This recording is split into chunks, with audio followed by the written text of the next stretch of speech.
Hello friends, Borebai, Bodo Info, official YouTube channel out. Da jinini content ase alada jagan, bene jabai, ase motivational time ni jagan. So Grade-4 sakri kadang na, so biao apply gaban jagan. 10 January janai lege linka activate jagan. Mama documents nanggo nangtamna video naikang khabai. Judi naikibla description naw manche link dongo, biao thangnane click kalamnanai oblana hazabgan. Da diploma nanglaya, NCC nanglaya, Grade-4 आव आरो लोगोसे Excise Constable आव नांलाया जुदि दङब्ला मोजांनि बाथ्रा सो बिनिफ्राय Grade-4 साख्रि ओंखारबायना सो बेयाव नोंथांमोना जायफ्रा 10 पास एबा नोंथांमोना HS पास बा गोबां पास तो बिनि सायाव आपडेट नोंथांमोना खोनासं जाहाथे नोंथांमोना बुजियो देन बिनिफ्राय आसाम पुलिसनि माखासे दङ जेरै कनस्टेबलनिफ्राय SI मारि जागोन बा अफिसाराव बोरै थांगोन बेनि सायावबो आपडेट दा लोगोफोर जों फैबाय अनलाइन एप्लिकेशन पर्टेलाव क्लिक खालामनाय लोगो लोगो जोंहा गाबोन 10 जानुवारि जानाय लोगो लोगो नोंथांमोना खालामनो जाबाय एप्लाइखौहाय बेनो जाबाय नोंथांमोननि एक्साइज कनस्टेबल आरो बिनि जाबाय मोनसेया Grade-4 आव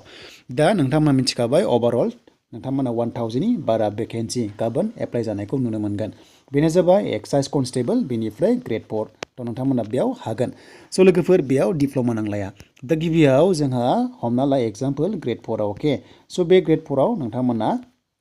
8 पासनिफ्राय अप टु नोंथांमोना HS पाससिम हागोन जेराव एमप्लयमेन्ट एक्सचेन्जखौ नांथारगोन बे गैयाब्ला जानाय नङा ओके बे गैयाब्ला जानाय नङा सो बिनिफ्राय आरो नोंथांमोना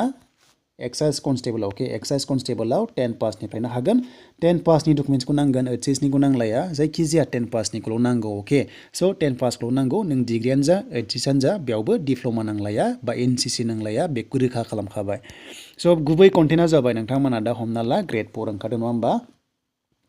दा बे Grade-4 ओंखारदों सो बेयाव नोंथांमोना साख्रि लाग्रोबानो जाबाय बेनिफ्राय कनस्टेबलाव थांनो लुबैदों नङा होमबा सो गोबां कनस्टेबलाव थांनो लुबैयो बेनो जाबाय कनस्टेबल साख्रियाव बा GDआव दा नोंथांमोना ओरैबायदि खालामनो हायो बे Grade-4 आव एंगेज जाग्रोनानै तो नोंथांमोना जेब्ला एक्सपिरियेन्स जागोन अब्ला नोंथांमोना हमना ला सो हमना जेरैहाय हमगार्ड मावदोंब्ला दायो जेरै हमना ला साख्रि ओंखारबायना सो थिग बेबादिनो कनस्टेबलाव साख्रि ओंखारबायना हमगार्डनि थिग बेबादिनो जुदि सार्टिफिकेट थानायबा बांसिन बेयाव चान्स मोनबायमोन नालाय थिग बेबादिनो सो नोंथांमोना Grade-4 आवहाय मावनाय लोगो लोगो पुलिसनि मानसि जाखाबाय नालाय सो नोंथांमोननि थाखाय स्पेशल कोटा थायो ओके तो स्पेशल पोस्ट थागोन नोंथांमोननिफ्राय आरो लोगोसे डिपार्टमेन्टेल वाइसआवहाय एग्जाम जायो आरो बेनि गेजेरजोंबो नोंथांमोनाहाय कनस्टेबलाव थांनो हायो एबा हेड कनस्टेबलाव थांनो हायो जुदि नोंथाङा कनस्टेबलखाबा जुदि डिपार्टमेन्टेल एग्जाम जायोब्ला नोंथांमोनाबो हेड कनस्टेबलाव थांनो हायो बा नोंथांमोना ओरैबायदि जागोन बे सोनारगोन नोंथांनि बैसोनि सायाव के सो नोंथांनि बैसोनि सायाव बिनिफ्राय नोंथांनि क्वालिफिकेशननि सायाव इडुकेशननि सायाव जुदि जोंहा हमना ला जोंहा कनस्टेबल होनाय लोगो लोगो GDआव 10 पासनिफ्राय लायोना सो बेखायनो जायफ्रानोखि Grade-4 आव साख्रि मावग्रोगोन जुदि 10 पास काबा नोंथांमोना बे कनस्टेबलाव थांनो हायो बा नोंथांमोना चान्सखौहाय मोनहैयो डिपार्टमेन्टेल वाइसआव एग्जाम जायो बा इन्टारभिउ जायो बा रानिं जागोन नोंथांमोना बेयाव बांसिन चान्सखौ मोनगोन सो बेखायनो जायखिजाया जि साख्रि मोनदों Grade-4 आवनो जा सो नोंथांमोना बेयावनो मावग्रोदो उनावहाय सो नोंथांमोना बांसिन चान्सखौहाय लानो हागोन सो बे थांबाय नोंथांमोननि 8 पासनिफ्राय अप टु नोंथांमोना HS पाससिम बेयाव थांबाय हमना ला Grade-4 आव अब्ला नोंथांमोना उनावहाय मोनहैखागोन 100% कनस्टेबलाव थांनो हागोन सो दानिया कनस्टेबलाव जुदि साख्रि मोनखाबाय हमना ला GDआव मोनखाबाय माबोरै SI जागोन सो बिनि सायावबो खायसे मिथिया गोबां कुइसन खालामो दा लोगोफोर नोंथांमोना मिथिखाबाय जायफ्रानोखि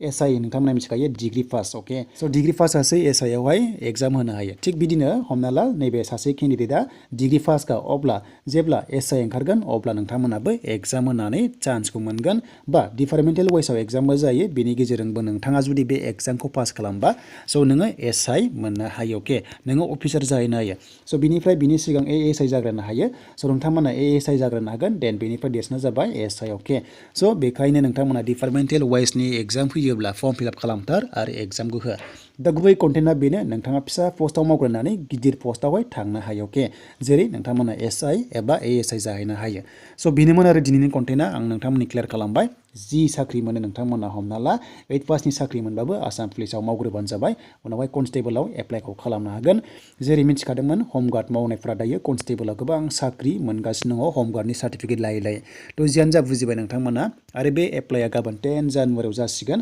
सो 10 जानुवारियाव जासिगोन आरो बिनि रिलिया मार्चआव जानायनि चान्सआ दङ बे एक्साइज कनस्टेबला सो बिनिफ्राय नोंथांमोननि स्किल टेस्टआबो Grade-4 आ सो बियो मार्चआवनो जानायनि चान्सआ दङ सो बेनोमोन लोगोफोर दिनैनि आलदा कन्टेन्ट बेनो जाबाय आसाम पुलिसनि सोमोन्दै